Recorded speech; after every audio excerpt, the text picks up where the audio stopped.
organized by People's Mediation Centers (PMC) and is controlled by Bangladesh International Mediation Society, that is BIMS.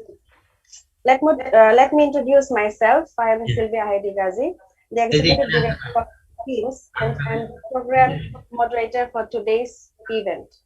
Am I audible? Yes. Yeah. Yes. May I request everyone to mute your microphone, please. The chief trainer for today's event is Honorable Mr. Justice Muhammad Imam Ali, Senior Most Judge, Appellate Division, Supreme Court of Bangladesh, and recipient of International Senior Mediation Award 2020. As chief guest, we have Mr. Monjurul Hassan Bulbul, Editor-in-Chief, TV Today, and recipient of International Mediation Award 2019. So without any further delay, let us start our program.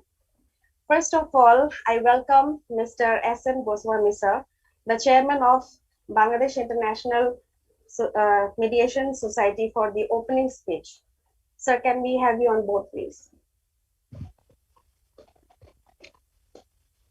সম্মানিত chief trainer বিচারপতি মোহাম্মদ ইমান আলী, জ্যেষ্ঠ বিচারপতি appeal বিভাগ Bangladesh supreme court, সম্মানিত guest of honour জনাব Manjurul Ahsan Bulbul, editor in chief today television channel, সম্মানিত আলোচকবৃন্দ, madam Chao U Wan, regional director BILS Thailand, madam Tanushree Roy, faculty member of BILS, Madam Oma Ramanathan, Faculty Member of BIMS, Madam Priyanka Chakraborty, Executive Secretary General BIMS, Mr. Inbabijian, Training Course Director BIMS, Madam Geeta Ramasisan, Faculty Asia College of Journalism, সম্মানিত madam Asha Paresh Mahan, director general PMC, ও প্রিয় doctor Prosenjit Sarkar, deputy director PMC, সম্মানিত K M Rafiq Hasnai, regional director BIMS Bangladesh, এবং ওয়ার্কশপে অংশগ্রহণকারী প্রিয় সাংবাদিক বৃন্দ, মুজিব শতবর্ষে আপনাদের সবাইকে অভিনন্দন। আজকে অনুষ্ঠিতব্য ওয়ার্কশপ অন মিডিয়েশন, এই people's mediation centre, that is পিএমসির উদ্যোগে এবং বিমসের সহযোগিতা অনুষ্ঠিত যাচ্ছে। পিএমসি যাত্রা বাংলাদেশে শুরু করেছিল রাজা গোপাল পিভির অনুপ্রেরণায় এবং জিল কার হারিসের উদ্বোধনের অনুষ্ঠানের মাধ্যমে বাংলাদেশে পিএমসি যাত্রা শুরু। আজকের এই শুভ মুহূর্তে তাদের সবার প্রতি কৃতজ্ঞতা প্রকাশ করছি। PV Raja Gopal founder board core member একজন, SAFA, that is South Asia peace alliance, শান্তি প্রতিষ্ঠার সাথে শান্তি প্রতিষ্ঠার লক্ষ্যে সাপার সৃষ্টি, দক্ষিণ পূর্ব এশিয়ায় সাপা শান্তি প্রতিষ্ঠায় কাজ করে যাচ্ছে। প্রিয় সাংবাদিক বৃন্দ, মিডিয়েশন ও জার্নালিজম পরস্পর সম্পর্কযুক্ত। মিডিয়েশন সম্পর্কিত আজকের ওয়ার্কশপের শুরুতে সংবাদপত্রের সংক্ষিপ্ত ইতিহাস নজর আনা আবশ্যক, কেননা প্রতিটি বিষয়ের রুটে আমাদের প্রবেশ করা প্রয়োজন। আমরা আজকে মেডিটেশন সম্পর্কে আলাপ করতে গিয়ে জার্নালিজমের সঙ্গে মেডিটেশন সম্পর্কে কি আমরা জানার পূর্বে আমাদের জার্নালিজমের ইতিহাস জানা আবশ্যক, কারণে একটি সংক্ষিপ্ত ইতিহাস আমাদের নজরে আনা আবশ্যক বলে মনে করি। উল্লেখ্য, পৃথিবীর সৃষ্টি থেকেই মেডিয়েশন এবং জার্নালিজম পাশাপাশি চলে আসছে। আজকের গোয়েন্দা সংস্থা সমূহের প্রাচীন রূপ হচ্ছে তথ্য সংগ্রহকারী। সাংবাদিক অঙ্গনে ছাত্র হিসাবে আমরা সবাই জানি পৃথিবীর প্রথম সংবাদপত্রের নাম হচ্ছে একটা জিউরানা, যা যীশু খ্রিস্টের জন্মের 59 বছর পূর্বে রোম থেকে প্রকাশিত হয়। 1605 সালে সাপ্তাহিক পত্রিকা রিলেশন জার্মান থেকে প্রকাশিত হয়। 1780 সালে প্রথম বাংলা সাপ্তাহিক পত্রিকা হিকিস বেঙ্গল গেজেট অবিভক্ত ভারতের কলকাতা থেকে প্রকাশিত হয়। পর্যায়ক্রমে 1818 সালে দিগদর্শন সমাচার দর্পণ প্রকাশিত হয়। 1831 সালে সংবাদ প্রভাকর প্রকাশিত হয়। অবিভক্ত ভারতের ঢাকা থেকে ঢাকা নিউজ 1856 সালে, ঢাকা দর্পণ 1863 সালে এবং ঢাকা প্রকাশ 1881 সালে প্রকাশিত হয়। 1947 সালে তদানীন্তন পূর্ব পাকিস্তানে ঢাকা থেকে দৈনিক Azad, the Ittehad, the morning news ও পাকিস্তান অবজারভার প্রকাশিত হয়। 1971 সালের স্বাধীনতা লাভের পর বাংলাদেশের প্রথম পত্রিকা হচ্ছে দৈনিক ইত্তেফাক ও দৈনিক সংবাদ। প্রিয় উপস্থিত সাংবাদিক বৃন্দ, আমরা মূল বিষয়ের উপর আলোচনার আগেই আমরা রংপুরের একটি ইতিহাস, সংক্ষিপ্ত ইতিহাস তুলে ধরতে চাই। 1769 সালে জেলা হিসাবে রংপুর প্রতিষ্ঠা লাভ করে 16 ডিসেম্বর 1769 সাল। আমরা রংপুরের পত্রিকা সম্পর্কে ছোট্ট একটি ইনফরমেশন এক্সচেঞ্জ করতে চাই।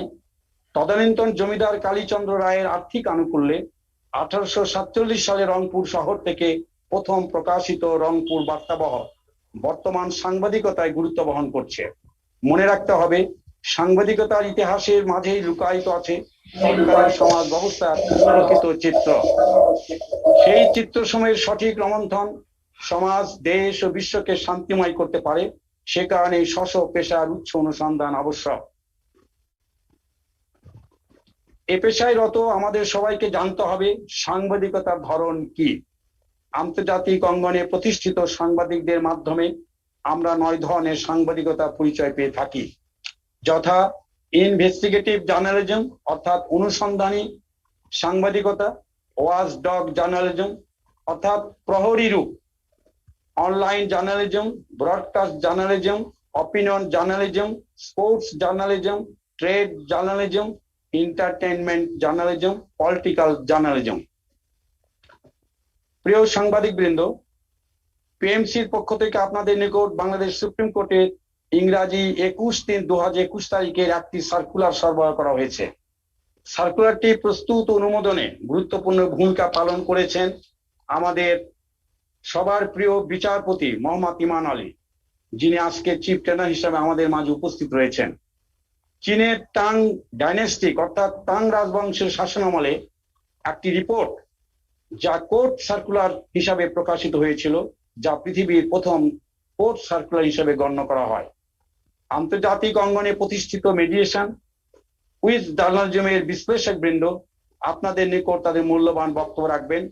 আমি বিশ্বাস করি তাদের বক্তব্য অনুধাবন অনুশীলনের মাধ্যমে আমরা হতে পারি ওয়াচডগ জার্নালিজমের একটি স্তম্ভ। এবং আমরা যদি ইংরাজি 21/3/21 তারিখে সার্কুলারটি সাধারণ মানুষের নিকট কিংবা বিচার প্রার্থী জনগণের নিকট কিংবা আইন অঙ্গনের মাননীয় বিচারক বৃন্দ কিংবা শ্রদ্ধ আইনজীবী বৃন্দের নিকট উপস্থাপনে সক্ষম হই, তাহলে প্রদত্ত সার্কুলারটি জাতির জনক বঙ্গবন্ধু শেখ মুজিবুর রহমানের কাঙ্ক্ষিত বিচার ব্যবস্থা প্রতিষ্ঠায় সহায়ক ভূমিকা পালন করবে।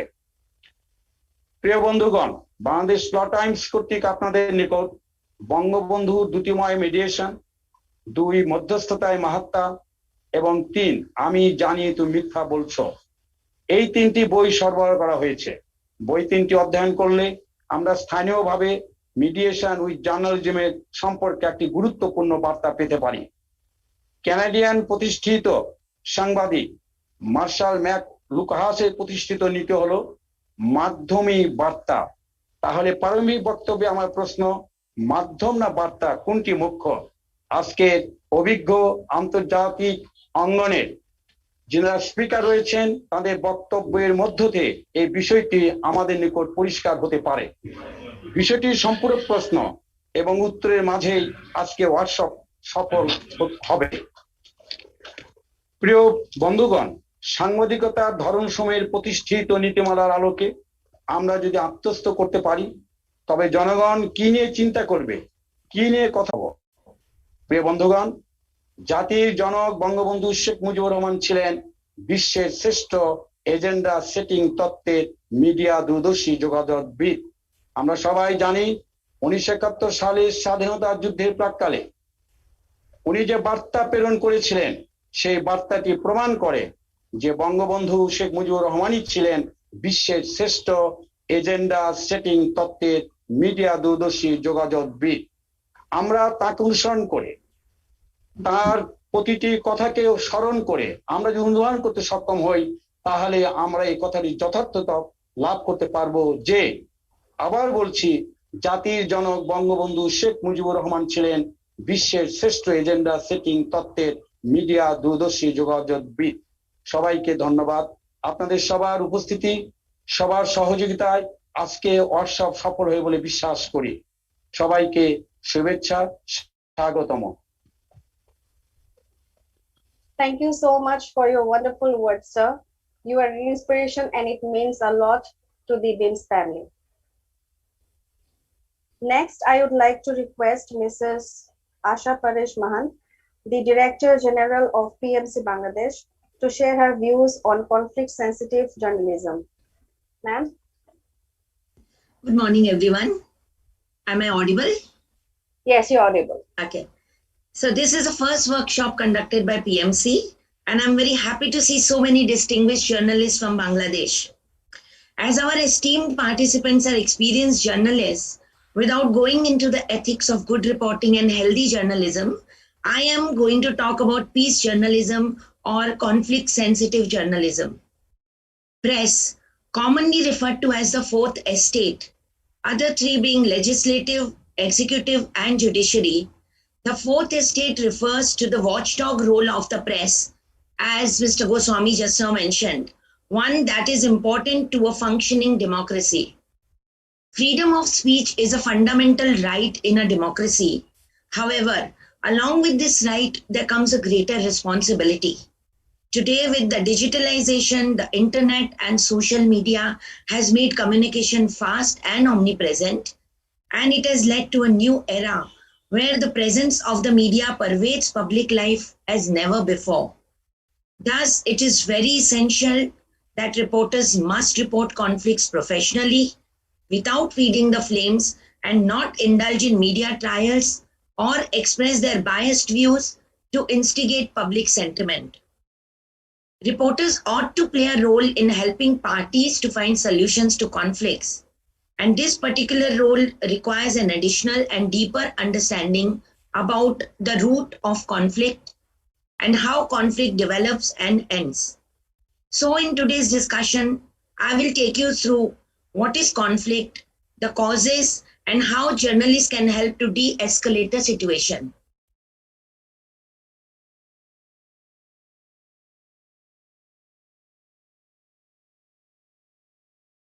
So let's see what is conflict. We all know that conflict is a natural phenomenon that is typically indicative of change within the society. So conflict is normal and healthy when people express their views on certain issues, which may not go down well with other section of society. And as long as it is positive and aims towards bringing a positive change in the society, it remains a legitimate part of social and political life. Nonetheless, society should be always on guard to ensure that conflicts do not turn violent. Conflict basically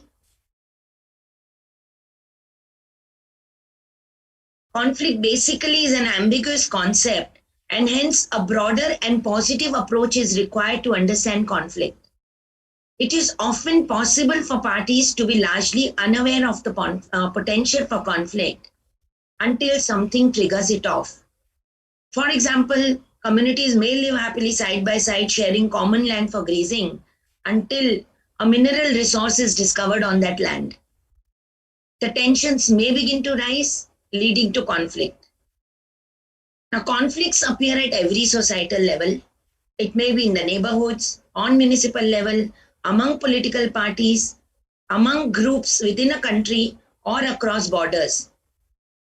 For instance, when one group believes they have a claim on ancestral land, while another does not recognize historical claims, conflict is bound to arise. Therefore, if journalists want to make a difference in reporting on conflict, then it is very important for them to think about it more broadly and to understand and appreciate the fact that conflicts don't always have to end with winners and losers. It can also end peacefully, with parties finding mutually satisfactory solutions, resulting in positive changes within the society and the nations.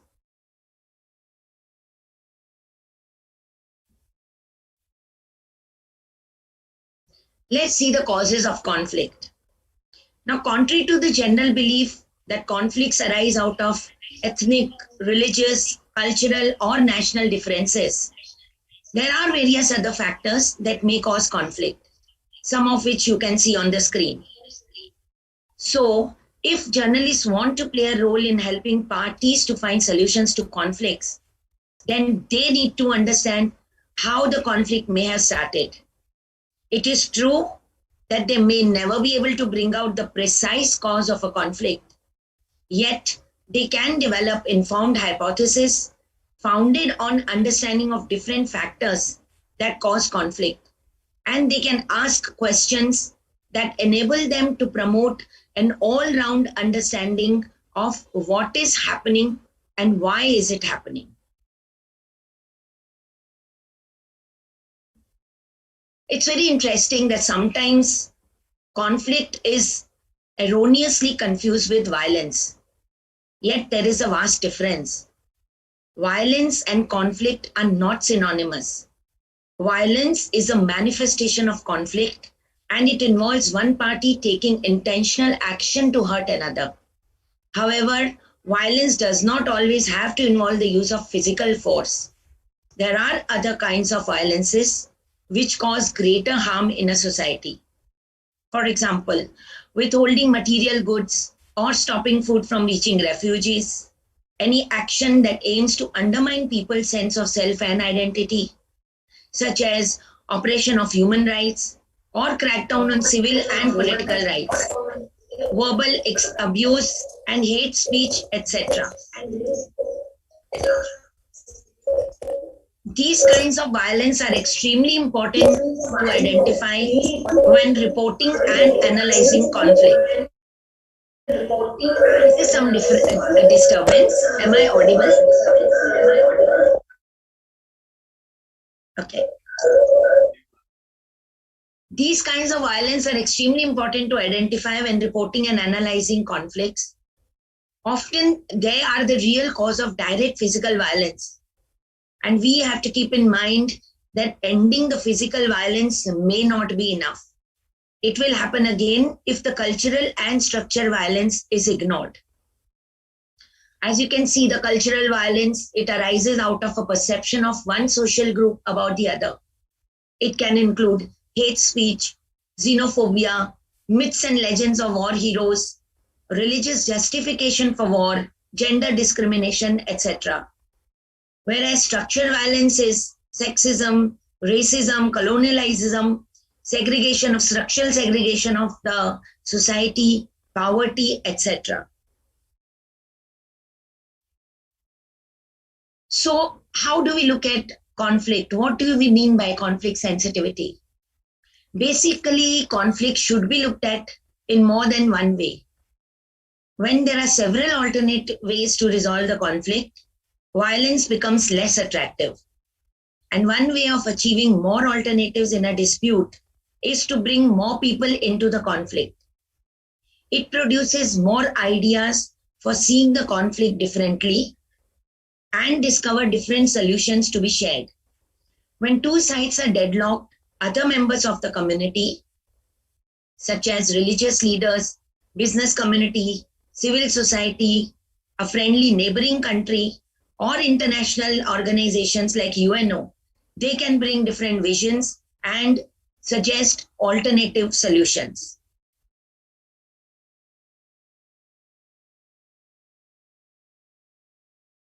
For citizens in a conflict to make well-informed decisions and perhaps resolve their conflict, they must have good journalism.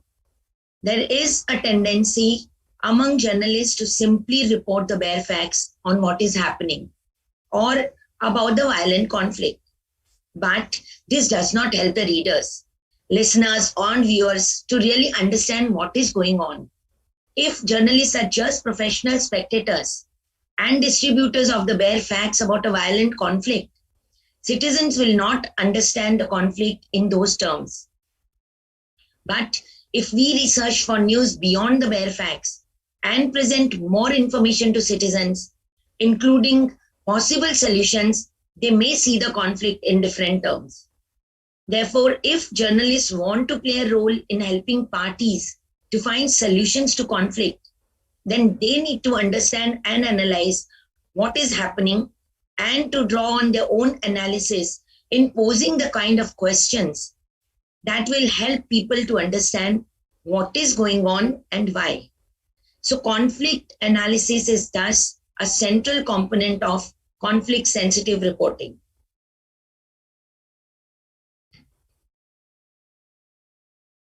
It is very important for a conflict reporter to understand that unlike violence, conflict does not arise at the slightest instigation.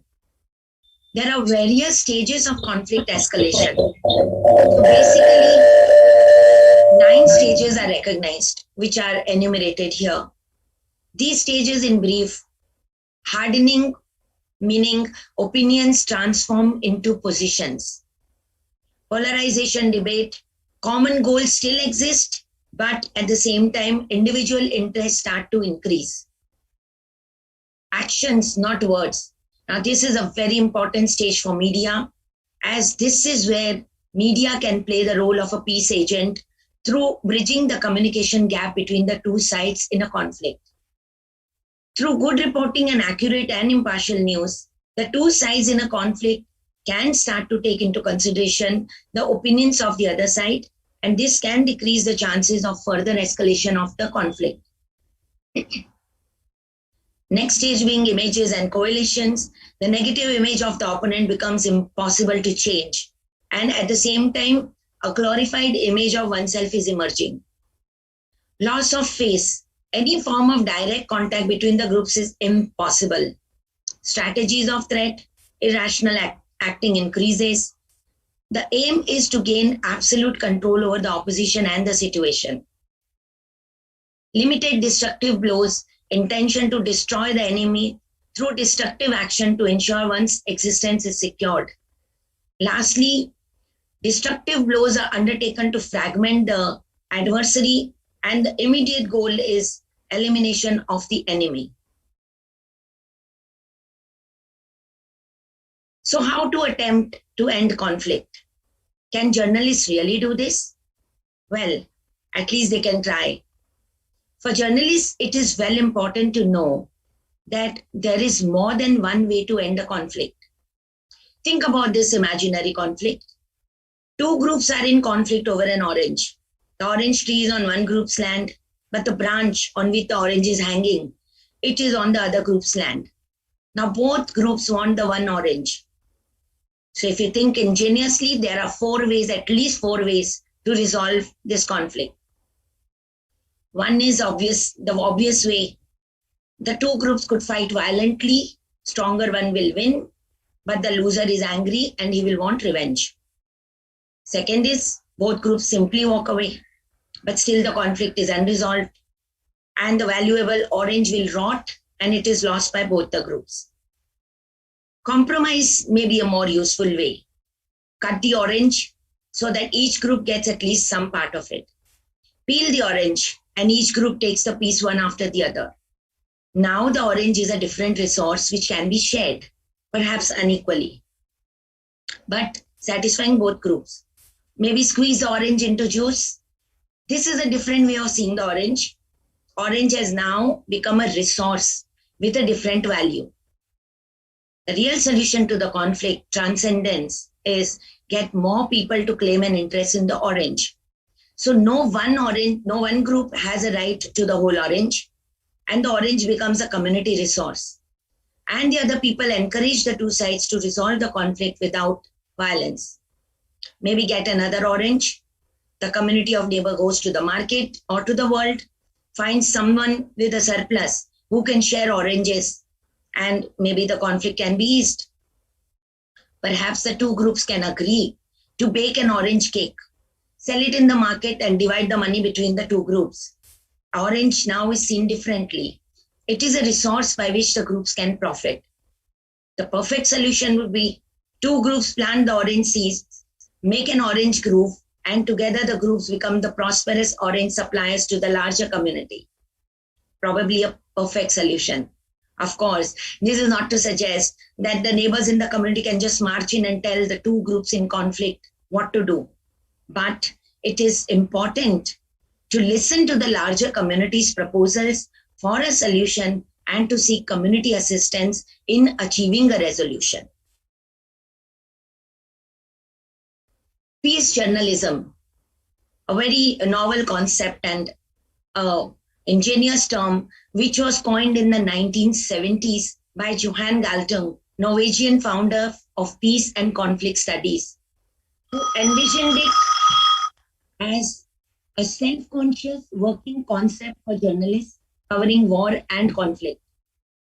Peace journalism is an approach in reporting on wars or conflicts that is striving for the peaceful resolution and that provides an understanding of the general picture of the causes, consequences, and motives behind the conflicts themselves.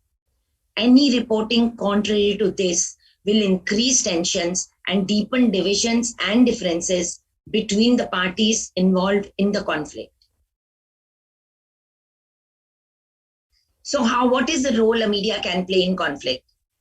It is important for the media to understand what conscious and unconscious role it plays in its routine work, reducing or at times aggravating conflicts. Maybe in the process of conflict, the media can perform the following roles, depending on the phase in which the reporting is being done. For example, in pre-conflict phase, maybe they can publicize the competing interests of conflicting parties with a view to seeking common grounds for negotiated settlement of differences, and thus raise demand for peace. Or in the conflict period, the media brings to fore its human, economic, social, and political impacts, and thus reinforces the need for peace. In the post-conflict situations, the media keeps an eye on the enforcement of the peace agreements that have been put in place by competing parties and ensure that they are being implemented. What are the elements of conflict resolution that good journalism can deliver to help parties find solutions to conflicts? Now, during the course of the day, the other learned speakers will be taking you through the process of mediation. Therefore, I'm not elaborating on these steps. Nonetheless, if you see the steps on the screen now, and later on, when you're being explained the concept of mediation, you will appreciate that a trained mediator also adopts these steps in order to mediate between two warring parties. And therefore, a good journalist must bridge the communication gap, educate both sides of their difficulties, present news that shows resolution is possible, and build confidence in public by giving examples from other places and by explaining local efforts at reconciliation, clear people's misconceptions with a view to encourage reducing conflict. Making them human means this is how negotiators put the two sides in the same room. Good journalists can do this by putting real people in the story and describing how the issue affects them. Identify the underlying interests. Good reporter does this by asking tough questions and seek out the real meaning of what leaders say. Good reporting also looks beyond the leader's interest and seeks the largest group's interest. Provide an emotional outlet for both sides to speak. Many disputes can be fought out in the media instead of in the streets, and the conflict can be addressed before it turns violent. Frame the conflict. In good journalism, editors and reporters are always looking for a different angle, an alternate view, a new insight, which will still attract an audience to the same story. Consensus building. By reporting what they say, the media allows leaders in a conflict to conduct face-saving and consensus building, even reaching to refugees and exiles in faraway places. Good journalism is a constant process of seeking solutions. And lastly, it encourages a balance of power because it gives a platform to both sides in an impartial and balanced way to put forward their views. And it gives attention to all sides, encourages a balance of power for the purpose of hearing grievances of both sides and seeking solutions. What is the difference between traditional and conflict-sensitive reporting? In traditional reporting, it begins with vivid details of violence, blaming one ethnic group, uses the names of or opinions of unnamed policemen, gives more details of violence, but no explanation for the violence. And it does not even seek other people's point of view. Whereas conflict-sensitive reporter will carefully avoid ethnic entity in the lead because for him it is not important. The report will show violence but explain drug dealers are the real cause. The report reveals ethnic identities but shows they are victims, and it seeks out other sources of information with solutions. In traditional reporting, the news is all bad. The emotional, unnecessary words like massacre, mutilated bodies, etc. is used. It declares the worst. Peace talks lay in ruins. Traditional reporting takes sides. It describes the events from the point of view of the army spokesman. Well, he said that petrol was attacked. Contrary to this, a conflict-sensitive reporter will go further than the violence, and it reports people who condemn the violence. The news is balanced quickly. The NLA denies it attacked the petrol, but admits there was a battle. That is, the other side is given the name it calls itself, the National Liberation Army. The violence is not hidden or ignored, but it is stated as a claim and not as a fact. So how journalists can contribute to conflict resolution and peace building? Journalists must appreciate the most important fact that conflicts do not end by itself. Certain things must occur for the conflicts to end. Some differences and conflicts can be resolved through a dialogue and peaceful means, while the ones that remain unsettled can brew, escalate, and give rise to violence or armed means. So one of the most important means to resolve a conflict is communication. For two sides in a conflict to move towards a non-violent resolution, they must first talk. And this communication often leads to amicable resolution of disputes and conflicts. This is where good journalism becomes crucial and where the media can perform. We know that journalists are not robots, per se neutral or non-partisan. They do have their values, their subjective views, like everyone. Journalists do carry the values of their home country, religion, their ethnic group. And this is where they have to be cautious and bring in professionalism to have standards for accuracy, impartiality, and responsibility, so that their personal values and bias is removed while reporting. There's a quick checklist for peace and conflict-sensitive journalism, which the journalists can ask themselves. What is the don'ts? Don'ts is to avoid representing the conflict as a clash between two sides that are competing for one goal. Rather, you find other affected interests and include their stories, opinions, get the story from both the sides, and don't wait for one side to win and other to lose. Avoid the sharp distinction between us and them. Avoid only reporting what divides the sides in conflict. Try and find common goals where they may have a common ground to come together and resolve their conflicts.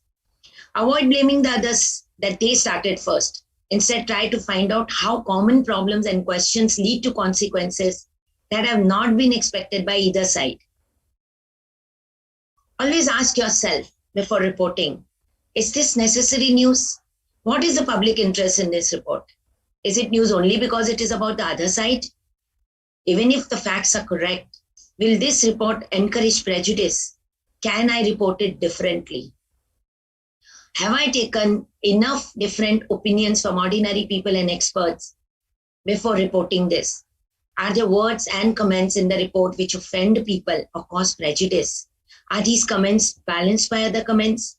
In crime news, Are we reporting the race or culture of the offender and the victim? Is this information necessary and in public interest? If yes, then why? So to conclude, I can only say that by prioritizing truth and facts and reporting with a do no harm mentality, journalists and media workers can put conflict sensitive reporting in practice. Doing no harm means considering the consequences of one's work locally and internationally. Reporters must analyze and fully understand all possible effects of their planned activities, while also allowing for the opportunity to reflect on these actions after the task is complete. Regardless of time and resources, before beginning the process as well as throughout, one should always ask, what is my motivation? Why am I using particular words and pictures? Am I taking something out of context? Am I causing harm? Focus on neutrality and facts is another way to achieve conflict-sensitive reporting. Misinformation and suppression are often associated with conflict. Therefore, reporters must verify facts to ensure that they are delivering precise and reliable information. Media can and should act as educator for the public and must prioritize accuracy over agenda. By following this, reporters not only promote conflict-sensitive reporting, but will also strengthen media professionalism and educate the people, which are most important to democracy and press freedom. So I thank you all very much for giving me a patient hearing, and you enjoy the rest of the day. Thank you very much. Wow. Thank you so much, ma'am, for sharing your views and knowledge on conflict-sensitive journalism. I'm sure it gave quite a clear concept on the topic for everyone present here today. Thank you. Now I would like to call upon Ms. Chavivan Mekapon, the Regional Director of BEAMS Thailand, to share a few words on conflict resolution for journalists, which I personally think one of the most vital key points about mediation. Conflict resolution for journalists.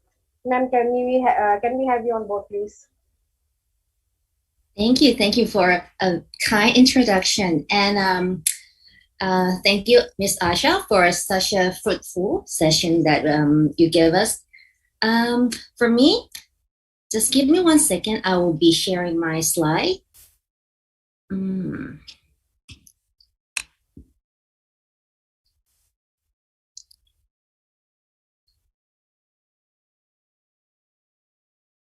Okay.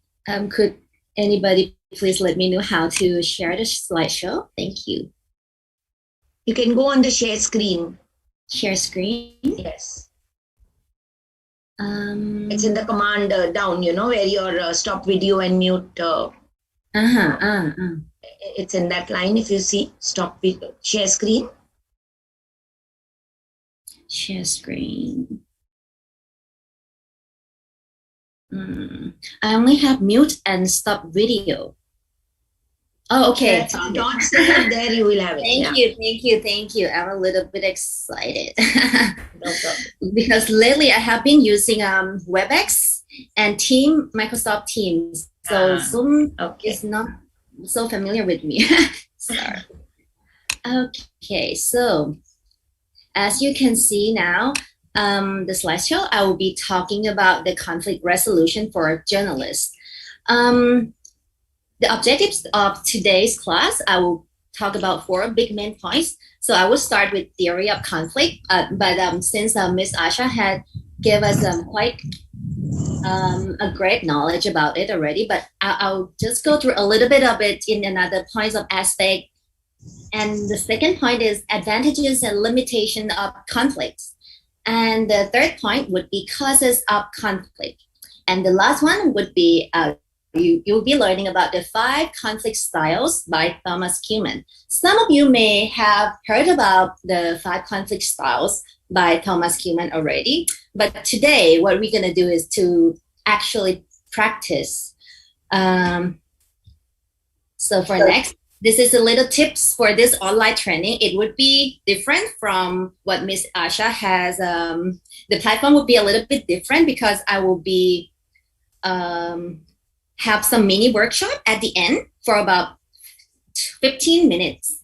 So I was wondering, for the participants who are in the training room, will you be able to join the workshop?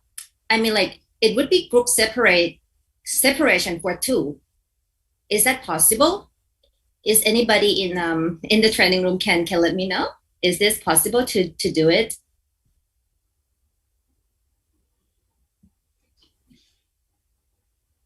No one can tell me. Hello. So, okay, so I'm not sure whether the participant has their own computer and laptop, because I talked to the staff, and some of the staff informed me that you each of you will be having your own on screen, and then the workshop is possible. But since I don't have any feedback on this, that's all right. I will skip my first workshop. That's all right. Okay, let's talk a little bit about theory of conflict. The word conflict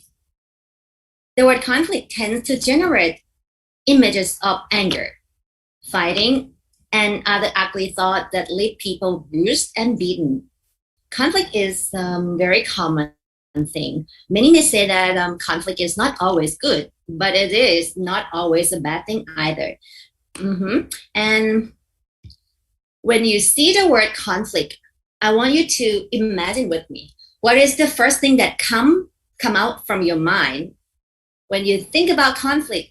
Most of you will think of something negative, right? Something about battle, something about a disagreement, or some clashes of idea, different point of views. But actually, with the word conflict, not only generate negative thoughts. Let's talk a little bit about what conflict is and how we think about it in a very positive way. Because according to a conflict expert, Mr. Martin Deutsch, he viewed conflict in a very positive way, and I agree. Conflict itself isn't the problem. It is when conflict is poorly managed. What is the problem? It is the problem when we poorly manage the conflict. And do you also agree that conflict occur due to the poor communication? Communication is the key to solve conflict. You cannot solve conflict without talking to each other, without communicate. Conflict, wherever that there are two people in any society, whether in your family, at your workplace, or at school for children, at university, it is the conflict itself isn't the problem, right? But whenever there are two people together, there will be conflict for sure. I can guarantee that. You cannot escape conflict. Conflict resolution, the weapon that we're going to learn today, is the ability to be able to identify and handle conflict sensibly, fairly, and efficiently. So today, we will learn about the beneficial weapon, how to handling the conflict. Now you know that with conflict, you can think of conflict in a very positive way, and you can also think of conflict in a negative way. So conflict is not always a bad thing, right? Now we got in mind. So what are some examples that conflict can be good? We will talk about the advantage and limitation of the conflict in a few minutes later. But now I would like to go through some definition from Martin Deutsch, the conflict resolution expert. He said, a conflict exists whenever incompatible activities occur. One party is interfering, disrupting, obstructing, or in some other way making other parties' action less effective. This is in his view. In the ADR field, there are so many 100,000 of definition of conflict. There are no one right definition. But these are among the most, one of the most, I would say, practical and well-known of the definition of conflict. The second one is conflict is the interaction of independent people who perceive incompatible goals and interference from each other in achieving those goals. And this is from J.P. Bolger, another ADR expert. Next, I would be talking about the advantages and limitation of conflict. Conflict can arise in all aspects of life, both personal and professional.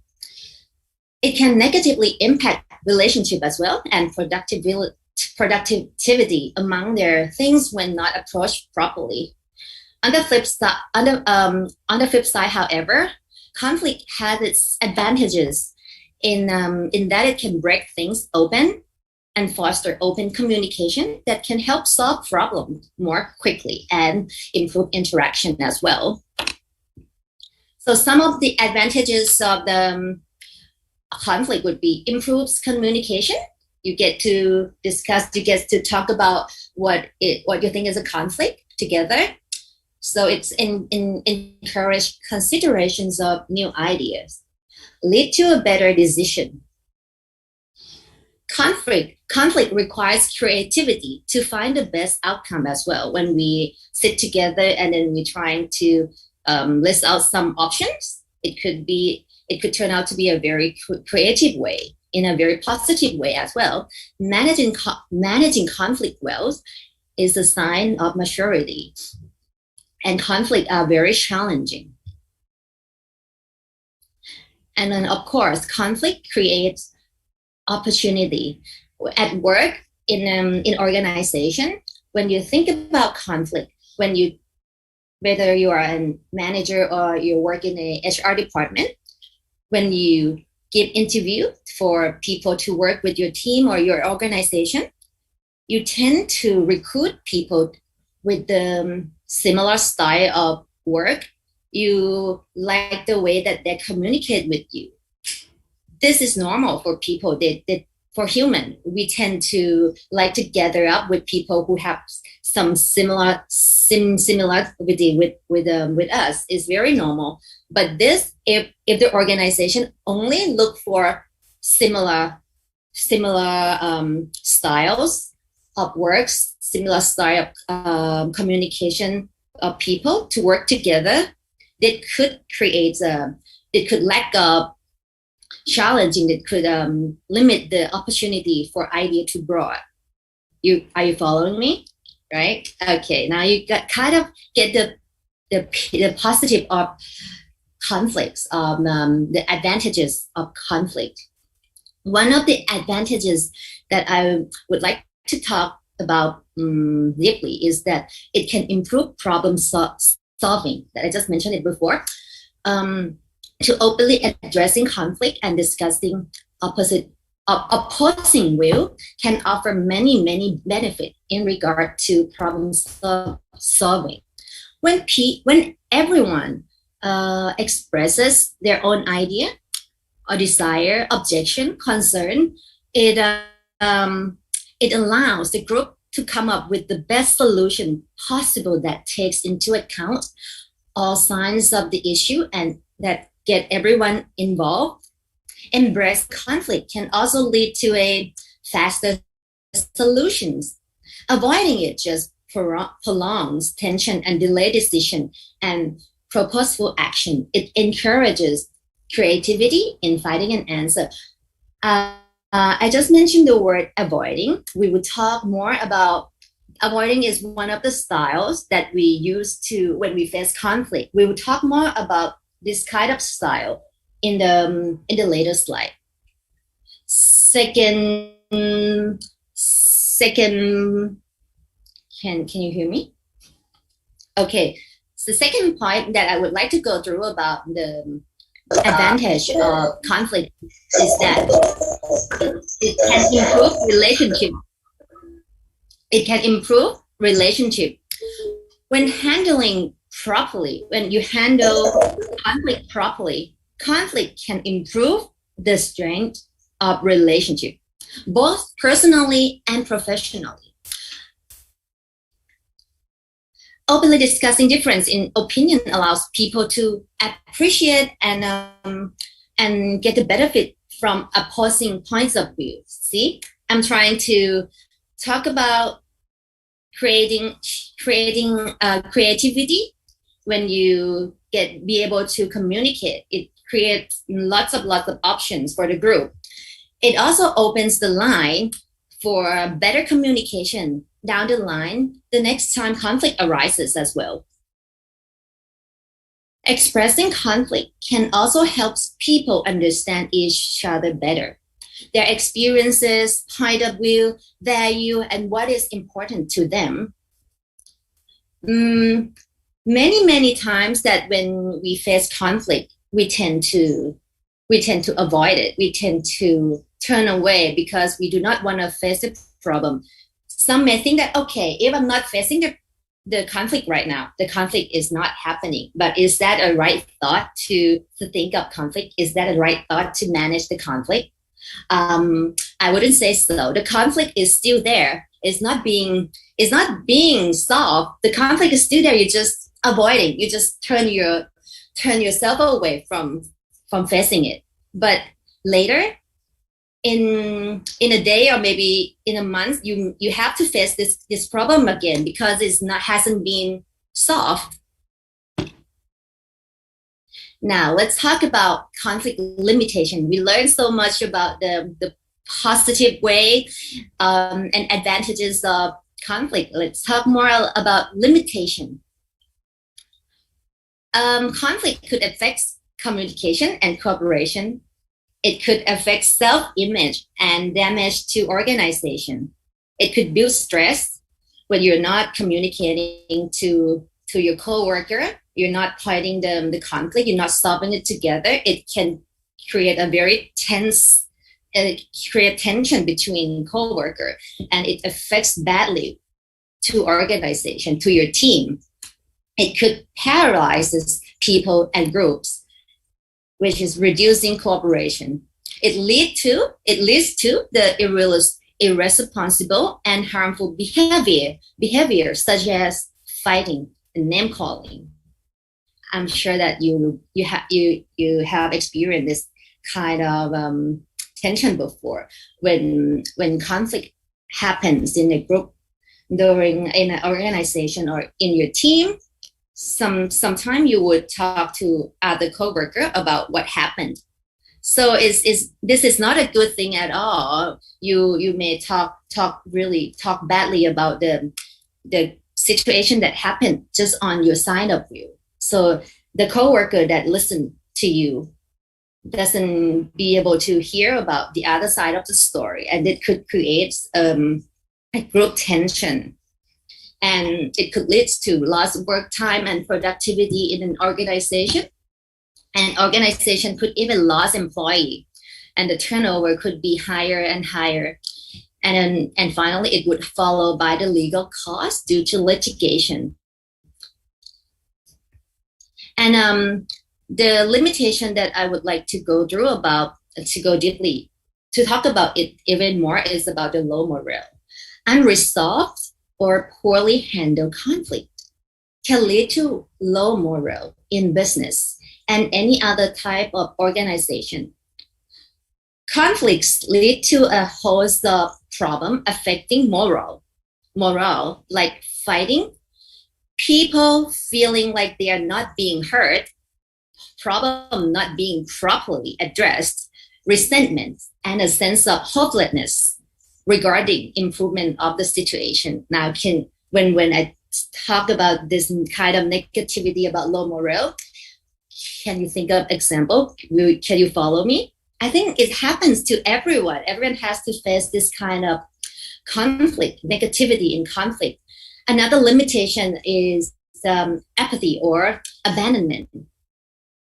Unresolved, festering conflicts can generate feeling of apathy.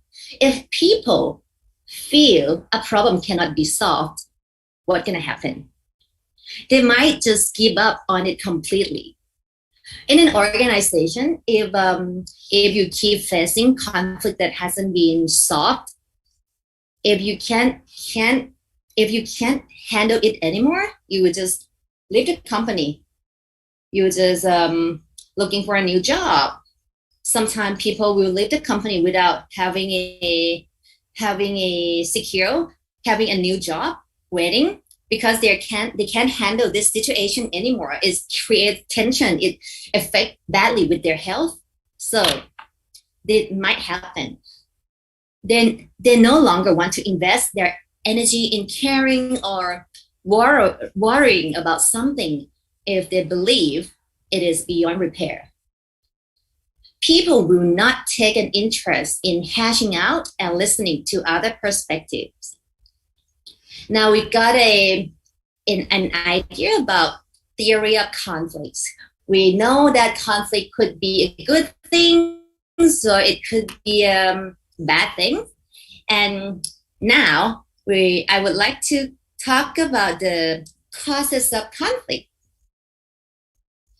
Are you guys following me? Is it too fast? Okay. Causes of conflict. There are 5 main causes of conflict. 1, information. 2, values. 3, interests. And 4, relationship. And 5, the last one, is structural conflicts. If you take conflict resolution courses with other trainer, they may have a few more of the causes of conflict, but in the big picture, is this 5 main causes of conflict that I will be talking about. Information conflicts arise when people have different or insufficient information. See, information is the keyword here. Or disagreement over the data is relevant. Disagree is another keyword. Allowing sufficient time to be heard in a respectful environment facilitated by a neutral person can allow party to clear up information disparities. Second, value conflicts are created when people have perceived or actual incompatible belief systems, where a person or group tries to impose its value on others or claim exclusive right to a set of values. Disputes arise, but while values may be non-negotiable, sometimes it's non-negotiable. They can be discussed and people can learn to live peacefully and coherently alongside with each other as well. And third, about the interest conflicts. Interest conflicts are caused by competition over perceived or actual compatible needs. Such conflicts may occur over issues of, it could be money. We cannot not talk about money, right? It could be issue of resources, time. Parties often mistakenly believe that in order to satisfy their own needs, those of their opponent must be sacrificed. Is that true? I wouldn't say it is. A mediator or a good negotiator can help to identify way to do. For right now, I'm talking about the causes of conflict that has talk a little bit more about how to resolve it with the mediation, and also with the conflict style that we're gonna be learning next. But today, in my class during my training, I would like you to focus about 2 people solving conflict together, facing each other, not involving the third person yet, because this is the first step. When you have conflict right in your face, you do not just call in a mediator. You do not just go to the court. You have to negotiate first. So it's a skill that everybody should have. Is a thing that you cannot avoid. You have to do it every day. whether with your family, with your coworker, it happens every single day. So I would like you to focus on the 5 styles that a very great weapon that I will be talking about. Next, about relationship conflict. Relationship conflict occur when there are misperceptions, strong negative emotion, or poor communication. Again, keyword, poor communication. One person distrusts the other or believe that the other person's actions are motivated by malice or an intent to harm the other. Relationship conflicts may be addressed by allowing each other uninterrupted time to talk through the issues and respond to the other person's concern. Structural conflicts. The last one is structural conflicts are caused by oppressive behavior exerted on others, limited resources or opportunity, as well as organization structures often promote conflict behavior. The party may well benefit from like negotiation or mediation, since the forum will be help neutralize the power imbalance. So if two persons cannot negotiate anymore, it creates even bigger, higher tension. So it makes sense to have the third party as a mediator to come and help you. But I'm telling you this, myself, I'm a mediator. I would say that a great mediator has got to have a great negotiation skill. Mark my words. Regardless of the causes of conflict that I have talked about, an experienced negotiator or mediator can help parties shift their focus from fighting to resolution, or they can help themselves if they're solving the problem by themselves. Since they are necessary, unbiased, neutral, create an environment where parties can trust the process and work toward a solution. So with mediation, with the third party coming in to help you solving the problem, you will hear the keyword of trust. You have to trust the third party, and you have to trust the process. And that is a great benefit of using the third party in mediation. So now we know about the causes of conflict. I would like to go through about 5 conflict styles by Thomas Kuhlman. I'm not sure whether of you have heard of the 5 conflict styles of the order handling modes from Mr. Thomas and Mr. Kuhlman before. This is a very productive tools that lists out styles of the style of managing conflict in people. So the number one conflict styles that been listed out is competing. The second one is avoiding. And the third one is accommodating. The first one is collaborating. And the fifth one is compromising. You may know when you heard these 5 styles, you may have a broad idea about its meaning, but let's get into it. What they actually mean, and I can assure that when we are facing conflict, there are only 5 big handling modes that I have talked about. It has been covered up. Conflict management styles. When conflict happen, the 5 conflict styles that can manage or follow accordingly. I will go through one by one, starting with competing. Competing style is assertive and uncooperative. When you heard about competing, what do you think of? You want to win, right?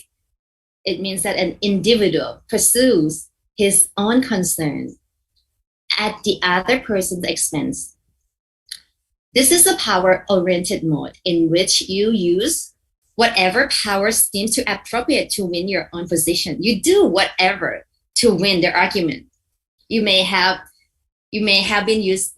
probably use using this competing style before, or you may, when I say the word competing, you may think of your co-worker that always use the competing style. They always have to win. They, no matter how small of the conflict, no matter how big of the conflict, whenever that you get to negotiate, they have to use the competing style. They do not listen to your reason. There are this type of person is called competing style. So this is the power oriented mode that I mentioned this before, in which you use whatever power that to help you win your own position. Your ability to argue, you can use your rank in your company or in your social, or it could be economic sanctions as well. Competing means standing up for your rights, defending a position which you believe is correct, or simply trying to win. Is competing a bad thing? Do you think competing is a bad thing? Well, I wouldn't say competing is a bad thing completely. It had its own benefit. For example, when problem need to be solved quickly, and when it had to be designed precisely, and when it comes to danger, using competing style is very, very beneficial to solving the conflict right in front of you. Second style is accommodating. Accommodating. When you hear the word accommodate, it sounds positive, right? It sounds cuter than competing. Accommodating is unassertive and cooperative. It is the complete opposite of competing, completely opposite of competing style. When accommodating, the individual neglects his own concern to satisfy the concern of the other person. There is an element of self-sacrifice in this mode. You may have been, of course, I think everyone have been trying to use the accommodating mode before. Myself, I always tend to use accommodating style with my family, with my husband. For example, sometimes I feel like when my husband asks me, what do you want to eat today? In my mind, I probably want to eat a Japanese meal, and my husband say, hey, how about we have some taco today? You know, like I may not want to have taco, but he is my husband. So he has, like before this time, he has been using the accommodating word with me before. So I think that's all right. Today I will let you eat your taco. And like for me, I can negotiate to have my Japanese meal next time. So this is some useful tool for you to use within, like some family situation, or with your coworker, or with someone with a higher rank that you would like to, to help them without concerning about your own concern, without thinking about your own concern. This can be benefit as well.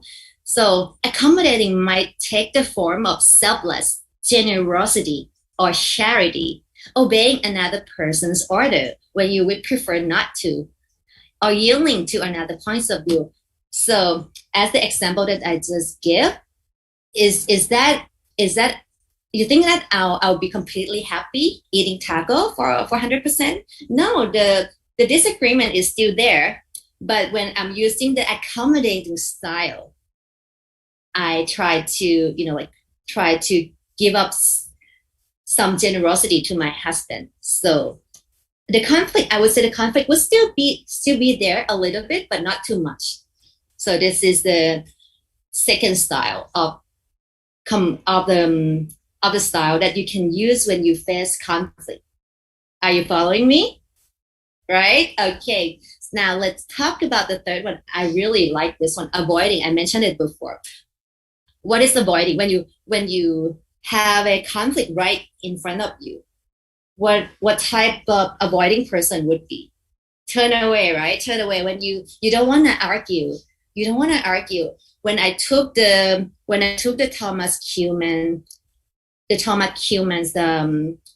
has some assessment to assess whether the one who take that assess is whether you are using avoiding style as the most, or you're using collaborating, or using competing. For me, when I first taken this assessment, the first thing that come up the highest is avoiding. This happens to many peacemakers around the world.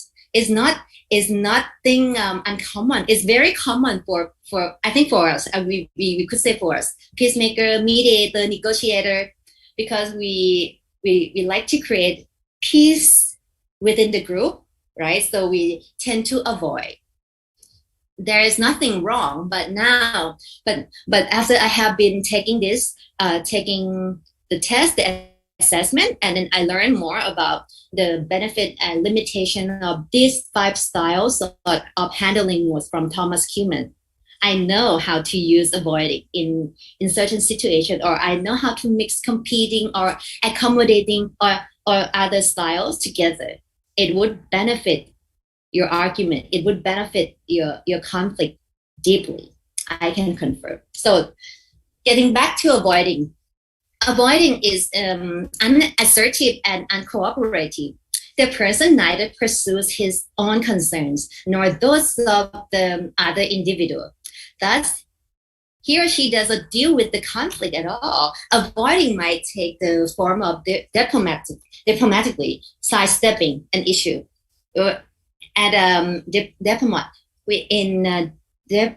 Diplomat, you would see this type of conflict handling mode quite a lot, because they might postpone an issue until a better time, or simply withdrawing from a threatening situation. As I mentioned before, that as a peacemaker, mediator, negotiator, we tend to feel like we don't want tension, so we just turn away. But when you're avoiding the conflict, think of this: will the conflict go away? Will the conflict just vanish? That's impossible. The conflict is still right there because you haven't take time to communicate with the party yet, with other parties yet. The conflict is still there. So it may sound right at the moment, but it's not going anywhere. The conflict is still there. So this is another style of when you can use when facing conflict. The 4th style is collaborating. Collaborating. Later on, you'll be learning about mediation. In mediation, we use the collaborating style. This is one of the most effective way. Collaborating is both assertive and cooperative. The complete opposite of avoiding. You see what's the differences? Think together. When you face the problem and then you pick avoiding. You want to avoid the problem. You just walk away, right? But if you want to collaborate, the key is you have to communicate. You have to discuss the problem. You have to talk to the other person. So this is completely opposite of avoiding. Collaborating involves an attempt to work with others. This is the key word, to find some solution that fully satisfies their concerns. It means digging into an issue to pinpoint the underlying needs and wants of the 2 individuals or more. Collaborating between 2 persons might take the form of exploring a disagreement to learn from each other's insight, or trying to find creative solution to an interpersonal problem. So once you get to sit down and discuss about your conflict, about what seems to be problem, it could create even better options, creativity, right? I mentioned the word creative before. So this is a very, very benefit. This is a very, very good style, but it has its own limitation as well.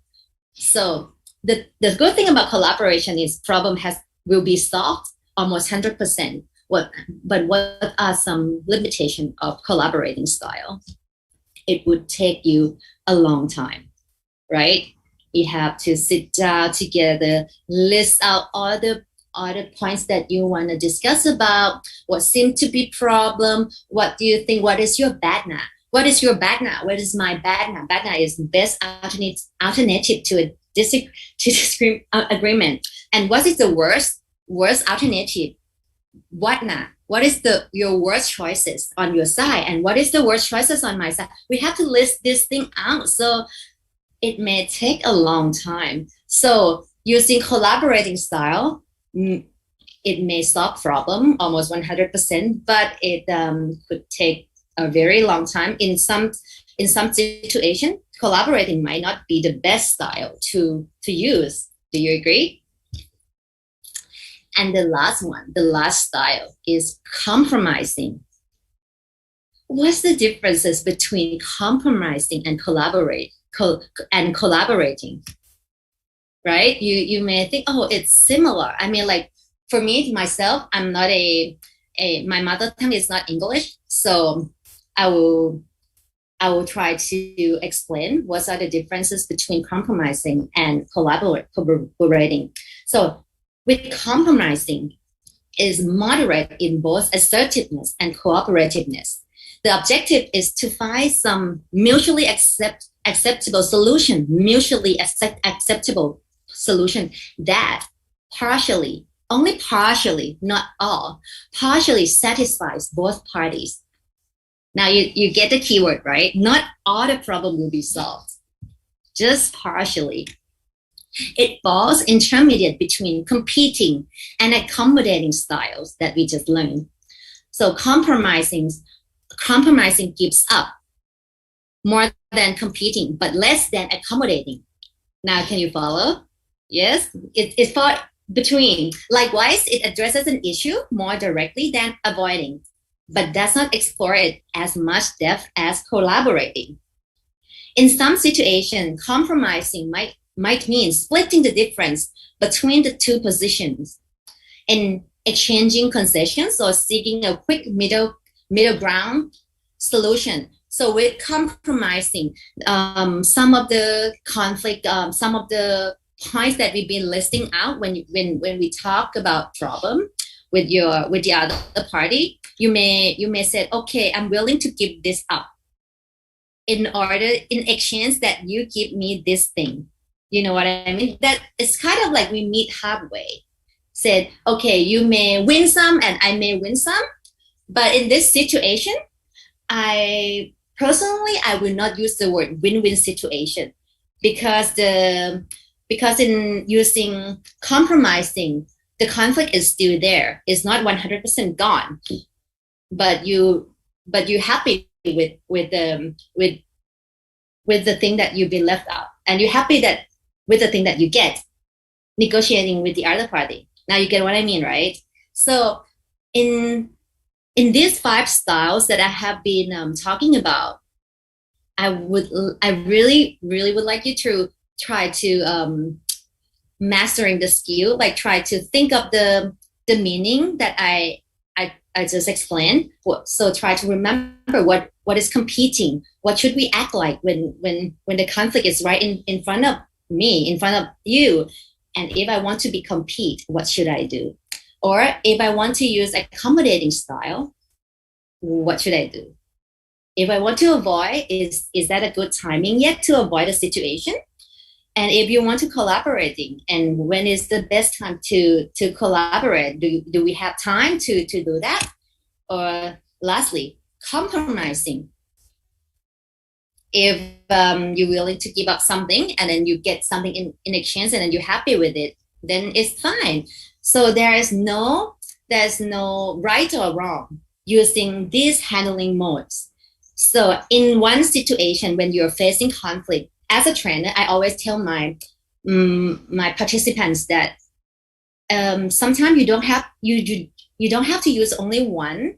You don't have to use only one style to deal with conflict right in front of you. You can mix. You can start with compromising, and then you end up with competing. If that get what you want. You see, this is a trick and tips for you to negotiate what will benefit you the most. But one thing that I want you to know that if you negotiate and you get what you want, you are the only one that happy about the solution that you just discussed with the other party. You are the only one that happy with the goal. The other person seems to not so happy, or they seem to be oppressed by what you just, like what you were trying to get. That is not a good outcome. That is not a good outcome. So I always tell, when practicing these 5-style handling mode, I have always told from my professors that at the end, if the outcome is happy, that you're happy and the other person happy, that is the right outcome. You cannot just be the only person that happy about it, because it will affect badly with the relationship. You may have to face this person again at your workplace, or you may face this person again, like in your family, in wherever. So, or in your business deal when you sign contract, if you only get what benefit your company and you leave out your business partner, so that is not good. They may sign with you, they may seal the deal with you today, but what about tomorrow, right? So again, each of us is capable of using all 5 conflict handling modes. None of us can be characterized as having just one single style of dealing with conflict. It's impossible, right? To just only use competing in every conflict that you're facing. That's impossible. But certain people use some modes better than others, right? You may notice that your coworker, he tend to use the competing style quite often, or this person, they like to avoid problem. They tend to avoid first and then talk about it later. So it can, like this style, we can mix it up again. I just want you to know that you can mix this style up, and because it will benefit you greatly on day-to-day basis with your coworker, right? So I have been telling the complete 5 style of the handling mode from Thomas Kuhlman. I believe that that all of you may benefit from this technique, and because I have a workshop for you to do, but I don't think it's impossible for you to practice due to some difficulty about, I'm not sure about the laptop, or so if we have a chance next time, I would go through workshop, and you will benefit greatly using the styles that I have just told you. So in conclusion, while conflict plays an important role in our life, there are the handling modes that we learned today that can productively manage your conflict. That is the rule of three that I want you to remember. To practice, and practice. Why? Why would I say practice? Because you can't become a great negotiator without mastering the skill. Like the 5 handling style, it has to be practiced as well. When you have situation right in front of you, you have to think, okay, which style that I want to use to get what I want and to benefit the other party as well. If you can memorize the 5 styles of handling mode from Thomas Kuhlman, then you have the weapon. The rest is by mastering it by practice. Practice with your family member, and practice with your wife, your husband, your children, your coworker on an everyday basis. After all, communication is the key to conflict resolution. Well, good luck to everyone. I hope you guys enjoy the rest of the training, and I hope that you learn greatly from me today, and you enjoy the session with me. And if we have a chance, I would like to see you all again in person. Thank you so much for your time. Thank you for your valuable time and excellent speech delivery, ma'am. There's so much to learn and explore about mediation. It was wonderful. Thank you once again. Thank you. Now I would like to welcome Ms. Tanushri Roy, faculty member of BEAMS, to speak about role of mediation and journalism in dispute resolution. It's always a pleasure to hear from you, ma'am. Are you there?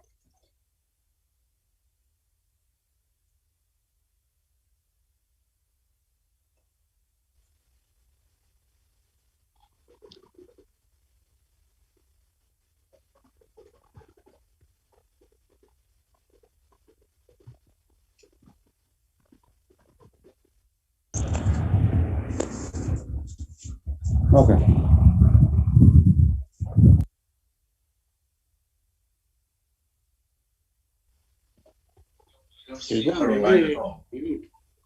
She may be mute. She's not there, I think. She's not online and she hasn't, I've not seen her online up till now. Oh, she's online now. Yes, she's online now. Is she there?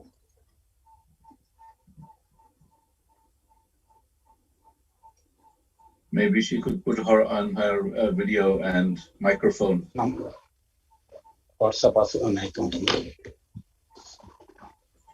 Hello, very good morning to all of you. I'm sorry for the delay. I set my alarm for 10:45. So yeah, I hope I'm audible to all of you. Yes, you're audible, ma'am. Thank you so much, Sylvia. Like I said, sincere greetings to Justice Iman Ali and Mr. Goswami sir, and a very warm welcome to all the participants here today at this workshop. It's always a pleasure to be a part of initiatives organized by the Bangladesh International Mediation Society, and I'm so grateful for being invited as a speaker here today. Though I would have really loved for this workshop to have happened face-to-face, because then it could be so much more interactive and engaging. But I hope that even through this virtual platform, I'm able to share some insights into the topic that I wish to speak on today. So today, I would be speaking on the topic of the role of mediation and journalism disputes. So what are disputes? You know, before talking about what role the process of mediation or the profession of journalism can play in the same, do many of us know what disputes are? Well, the Cambridge Dictionary defines disputes as a disagreement or an argument, such as an official one between co-workers or between two countries divided by common borders. But what are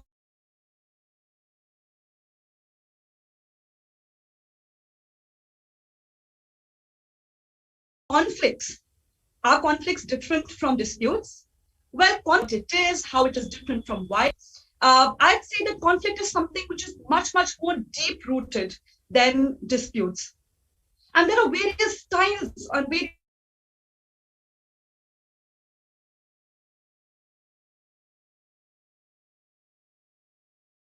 kinds of conflicts which can traverse social, political, religious, personal, all that at the local or international level. Now, in today's globally connected world, we all know that we don't live in silos. So what happens at one end of the world definitely ends up affecting the others.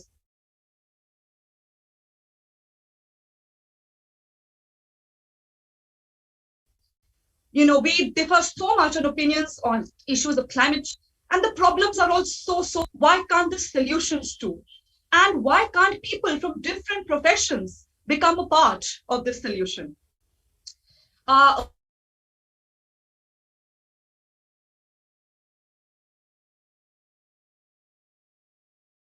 Earlier speakers have talked about the nuances of conflicts and taken in, that while reporting, and have also looked.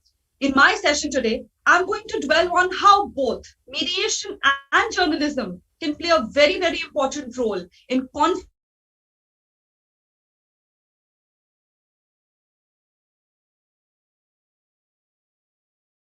resolution, as well as in the peace building process. Some of it, for those of who are not, I would just try to briefly explain the concept to you. Across the world, mediation has proved to be a very, very effective tool and a very good alternative to the courtroom model. It has been used to resolve different interpersonal, organizational, commercial, as well as public conflicts. So, in a way, it can be regarded as a conflict management tool used across many areas of social, political, and economic life. It can be basically considered as a process of assisted negotiations where parties are allowed to engage in better decision making. Here, mediators, they don't give any judgments or they don't make any decisions. Instead, they expertly guide the parties to get a clearer understanding of each other's perspectives so that they can come to a common agreement. It is a self-determining process which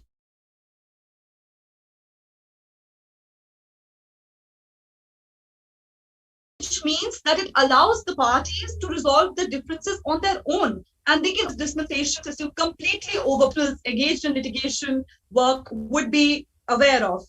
Mediation offers this alternative, which is voluntary, confidential,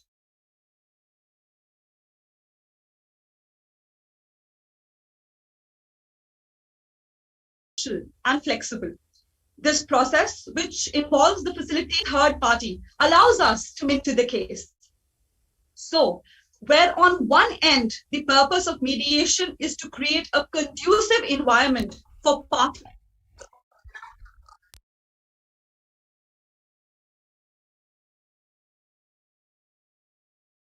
to understand each other, to engage in conflict, reach informed conclusion, provide citizens with the information they need to make the best possible decisions about their lives, their societies, and their governments.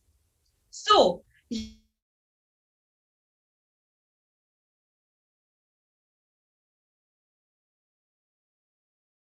here we see how both mediation, information sharing, and communication building principles governing both these processes, and what values and skill sets do mediators and journalists share. Let us dwell on this further and see if there is any convergence. Some important principles governing the practice of mediators is that of maintaining confidentiality, impartiality, and independence, such as disclosing any conflict of interest or any personal claim in a particular dispute to the parties.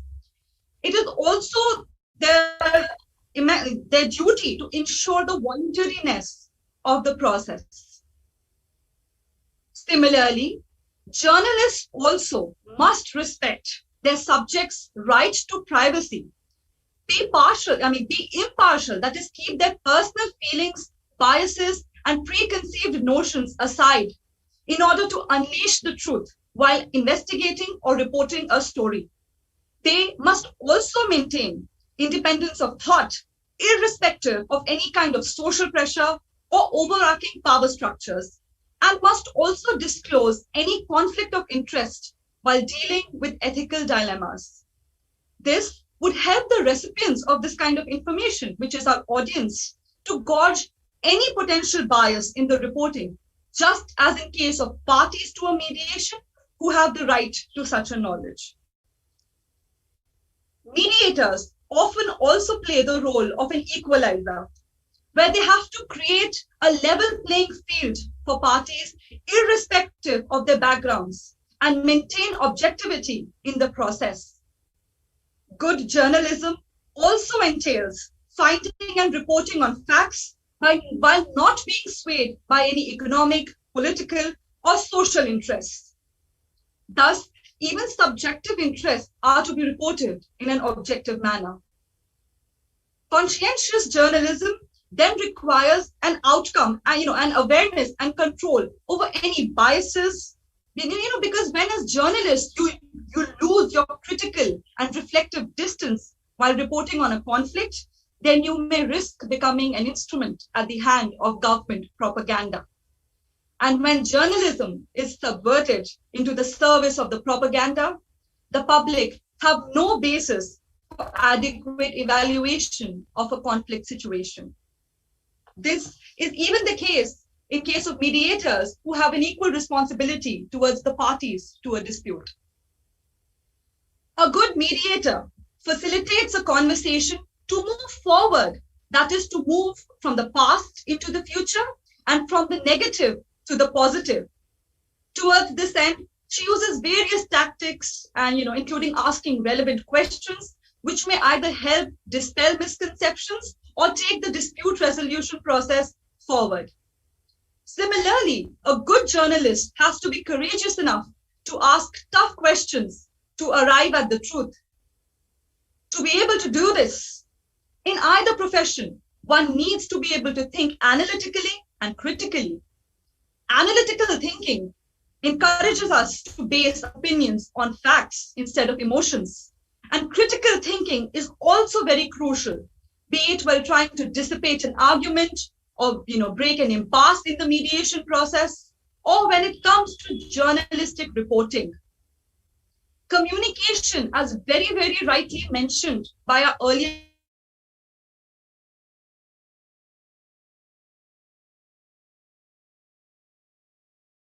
speakers, is the core of any conflict resolution process. And it is the skills are essential for a mediator to connect to the parties, but to also help the parties engage in conversation and constructive exchange.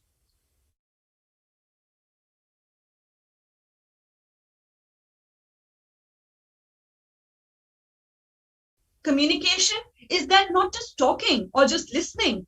Information is clearly transmitted. A must for a journalist. These skills are, as known, regularly used while interviewing sources or writing reports.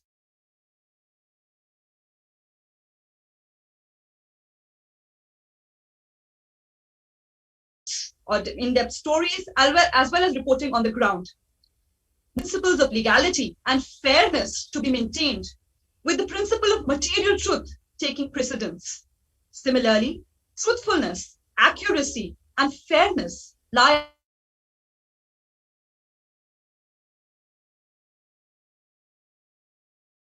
at the core of good journalistic practice. Journalists must present all sides to a story where they exist, just as mediators are required to ensure that all the parties get an equal opportunity to share their viewpoints. Most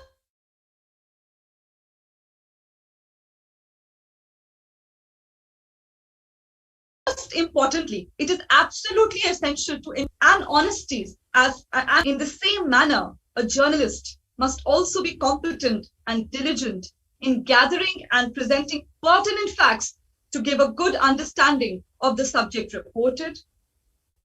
As many of you as journalists would concur, it is absolutely unacceptable to report information known to be false or report facts in a misleading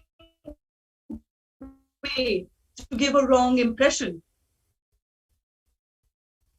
Therefore, honesty is an article of her duty to report accurate and reliable information to the public, just as it is important for mediators to disclose all relevant information apart from what is confidential to the parties. Both must have their audience's trust with fairness, objectivity, and honesty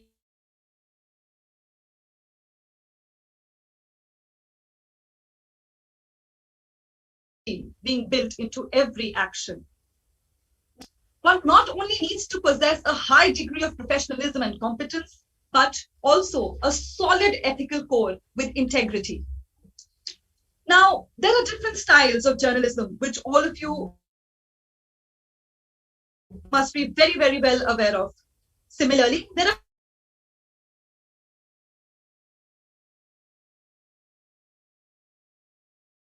various styles of mediation as well in the negotiation process. The outcome, however, here is controlled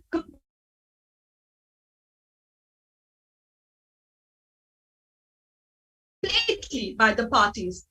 Another is an editor makes some recommendations or sums it his or her hand.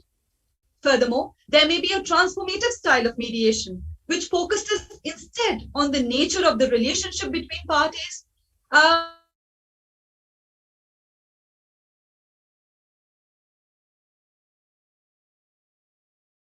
in order to equip them in a way to be able to address both current and journalism, like mentioned, also hosts different styles, which all of you are well aware of, like the civic journalism akin to mediation, involves facilitating and encouraging public debate and examining claims and issues critically. Investigative journalism, by asking and probing pointed questions, often strives towards answers on a particular issue of public interest. There are many further categories or styles of mediation. One can engage in facilitative, evaluative, or transformative mediation, or be an advocative, civic, or investigative journalist. But what remains constant is the core professional ethic, the prudence, the caution, the balance, and the neutrality, which is required to be maintained at all times. Now I'll digress a little by talking about an alternative universe that I live in, which is that of being a classical dancer. Having been involved with different cultural attributes, including the performing arts, being a student of sociology, has led me to really value cultural sensitivity in all the contexts that I'm involved in, and it's given me a very different perspective to even normal litigation matters or normal everyday matters that I engage in. Because we must understand that today we live in a globalized world and we interact with heterogeneous people from different areas, from different nationalities and cultures. And so we also, while dealing with disputes, must possess this critical sense of, this kind of cultural sensitivity without which we may not, gain the results which we would wish to. Delving a little bit into this cultural dimension of disputes, we must note that, that people approach disputes with different mindsets, which are often informed by underlying cultural forces. These differences of thoughts, values, and priorities can also be a factor in provoking misunderstandings. These misunderstandings may be exacerbated during cross-cultural communication, as it is here that both mediators and the role of the journalist comes into play. Often, for example, application of, there are certain assumptions which are, applied to similar words, which may lead to different interpretations altogether. So would differences in styles of communication, like we see how different types of words or body language or phonetics may trigger different responses across cultures. And it is these culturally determined assumptions which may prevent successful communication and thus pose a risk to the successful conclusion of a conflict management process, or the understanding of an issue being reported as journalists. For this reason, mediators have to understand, as well as journalists, and have to adapt to cross-cultural communication differences of the parties, as well as while interviewing or reporting a journalistic story. And thus, effective communication, as mentioned by our earlier speakers, is a prerequisite to resolving disputes or kind of solving any kind of social or political problems leading to a more peaceful world. Audiences across cultures also have many different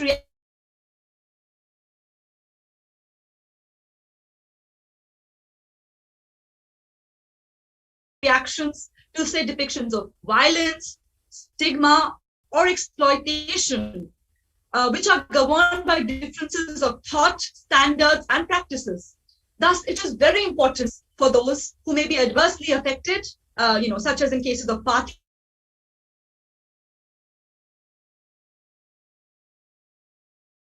to a mediation, or the people, both mediators as well of cultural clues and a historical perspective of material interests, as well as immense sensitivity to cultural identities.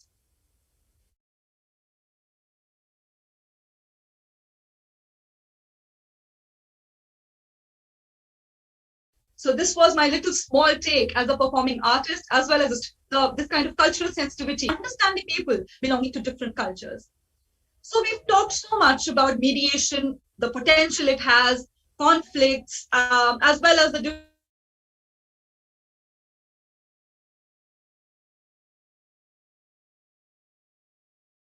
different, the similarities which in the roles that both these professionals can play. But given the importance of mediation, let me critical and reflective form of journalism, which we call as quality journalism, take on mediative functions?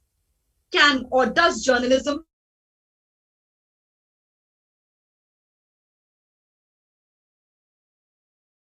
have any mediative potential? Take a look at the various roles a mediator.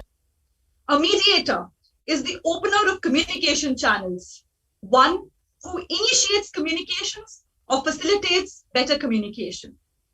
She is a legitimizer who helps the parties recognize the rights of others to be involved in the negotiation process. She is a process facilitator who provides the procedure and formally chairs the negotiation or mediation session in the bargaining process. She is a resource expander who links the parties to expertise outside expertise, which may enable them to enlarge their available outcomes and the available options. She is a process explorer who enables people in a dispute to examine the problem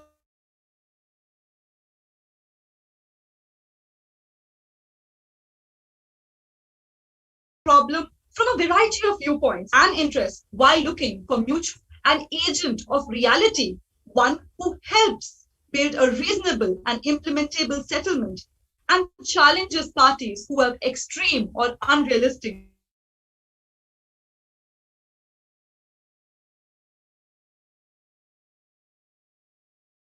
goals. She is also some ability of an unpopular decision which may nevertheless be accepted by the parties. And last, but definitely not the least, she is a leader who takes initiative to move the negotiations forward by procedural or often by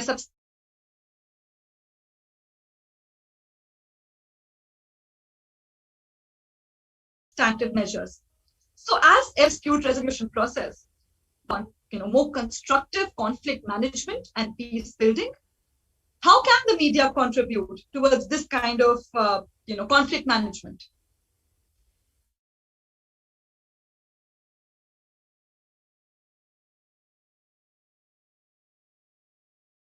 The media, as many of us would agree, of violence when it propagates messages, but it can also be an instrument of conflict resolution when the information that they share or report report is reliable, respects human rights, represents diverse views. This is the kind of media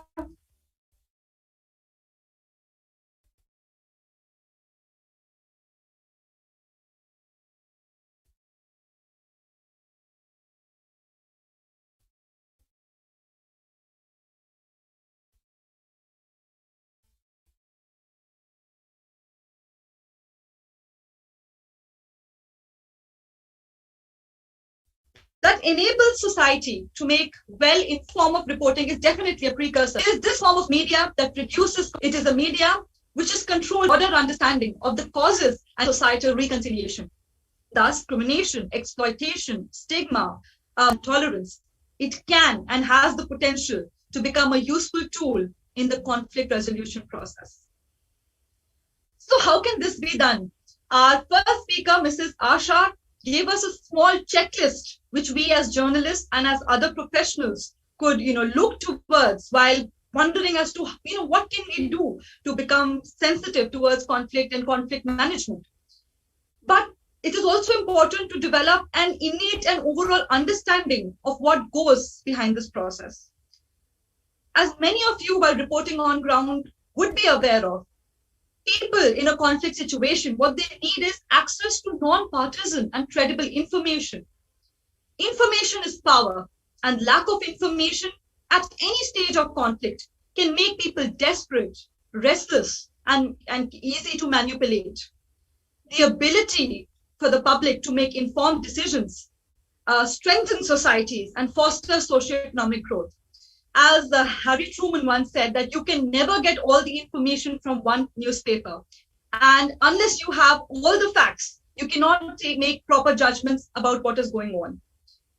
This statement itself reflects the need for free access to unbiased information. In today's day and age, information and communication technologies can go a long way in peacemaking efforts, such as by providing information, helping people process this information, as well as helping people understand each other. And by supplying this credible information and reaching a large audience, the media can thus help in managing conflicts and promoting democratic principles. So instead of dwelling on the inevitability of conflicts, about all the problems and the trauma that there is, contents of the media, if they focus on creating an image that conflicts can be amicably resolved and with the return to peace being the number one priority of the society, then I think journalism can go a long way in contributing to peace building processes. And this is during a conflict, and even in the aftermath of a conflict, through various societal, governmental, as well as professional measures, reconciliation and societal development can be encouraged as well by media efforts. Moving forward, journalism can not only help to distribute information,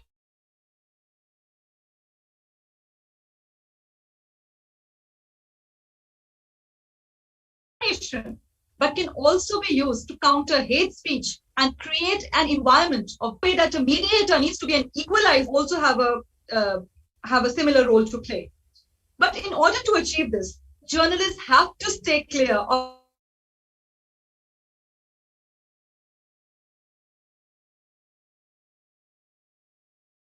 judgmental representations and describe reality without any form of contribute to conflict de-acceleration by allowing each side to see each other, by bringing the subjects into the audience's living rooms. The media can help prevent the dehumanization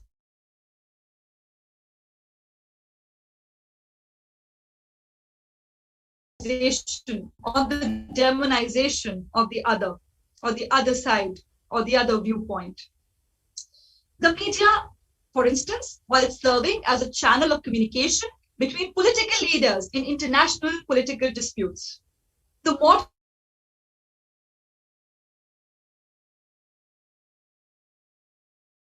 era of diplomacy is the era of public opinion.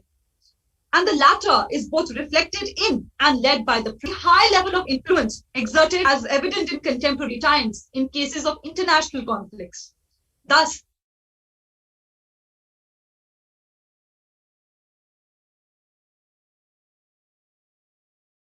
they have the power to